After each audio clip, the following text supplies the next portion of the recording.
చాలా ఏళ్లుగా పేలుడు ఘటనలు లేకుండా ప్రశాంతంగా ఉన్న భారత్లో ఒక్కసారిగా బాంబు పేలుడు ఘటన కలకలం సృష్టించింది. అది కూడా దేశ రాజధాని ఢిల్లీలో ఎర్రకోట సమీపంలో ఓ కారులో భారీ పేలుడు సంభవించడంతో యావత్ దేశం ఉలిక్కిపడింది. అయితే ఢిల్లీ పేలుడు ఘటనను దాయాది దేశం పాకిస్తాన్ మీడియా విస్తృతంగా కవర్ చేసింది. అక్కడ ప్రముఖ సంస్థలైన డాన్, జియో న్యూస్, ఎక్స్‌ప్రెస్ ట్రిబ్యూన్, ద న్యూస్ ఇంటర్నేషనల్, పాకిస్తాన్ టుడే వంటి వార్తా సంస్థలు తమ ఫ్రంట్ పేజీలో ఢిల్లీ పేలుడు ఘటనను ప్రచురించాయి. ఈ ఘటనపై ఉగ్రవాద నిరోధక చట్టం కింద ఈ పేలుడుపై దర్యాప్తు జరుగుతోందని ఢిల్లీ పోలీసులు వెల్లడించారంటూ డాన్ రాసుకొచ్చింది. తొలుత ఈ వార్తను ఢిల్లీలో ఎర్రకోట వద్ద పేలుడు, 8 మంది మృతి అనే శీర్షికను ప్రచురించిన డాన్, ప్రధాని మోదీ ఈ ఘటనపై సమీక్ష జరిపారని పేర్కొంది. పాకిస్తాన్ టుడే కూడా ఇదే తరహా హెడ్డింగ్ తో వార్తను ప్రచురించింది. ఉగ్రవాద నిరోధక చట్టం కింద ఢిల్లీ పేలుడుపై దర్యాప్తు అని మరికొన్ని పాక్ మీడియా సంస్థలు శీర్షికలు పెట్టి ప్రచురించాయి. ఢిల్లీ ఎర్రకోట వద్ద అనుమానాస్పదంగా కారులో పేలుడు అని మరో సంస్థ ఎక్స్‌ప్రెస్ ట్రిబ్యూన్ ఈ ఘటన గురించి రాసుకొచ్చింది.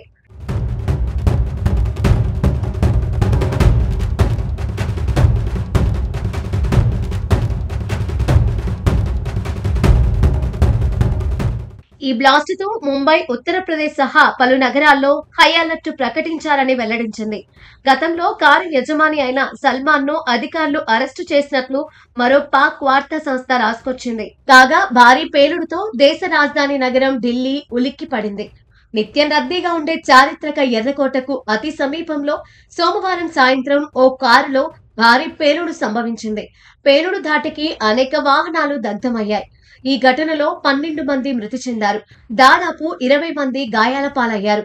ఇప్పటి వరకు దీనిని ఉగ్ర ఘటనగా పేర్కొనలేదు. ఈ ఘటనకు పాక్ కేంద్రంగా ఉన్న జైషే మహ్మద్ తో సంబంధాలు ఉన్నాయన్న ఫోరెన్సిక్ ఇంటెలిజెన్స్ నుంచి సమాచారం అందిన నేపథ్యంలో చట్టవిరుద్ధ కార్యకలాపాల కింద దర్యాప్తు జరుగుతోంది. అయితే ఈ పేలుడు ఘటనలో డిటోనేటర్లను వినియోగించినట్లు అధికారులు పేర్కొన్నారు. వీటితో పాటు నిందితులు అమ్మోనియం నైట్రేట్ వంటి పలు ఇంధనాలను కూడా వాడినట్లు ప్రాథమిక దర్యాప్తులో తేలినట్లు తెలిపారు. కాగా సోమవారం అమ్మోనియం నైట్రేట్, పొటాషియం నైట్రేట్ సహా సల్ఫర్ తో కూడిన 2900 కిలోల పేలుడు పదార్థాలను స్వాధీనం చేసుకున్న ఫరీదాబాద్ లోని మాడ్యూల్ తో ప్రమాదానికి కారణమైన కారు నడుపుతున్న డాక్టర్ ఉమా మహ్మద్ కు సంబంధం ఉన్నట్లు ప్రాథమిక పరిశోధనలు సూచిస్తున్నట్లు సమాచారం.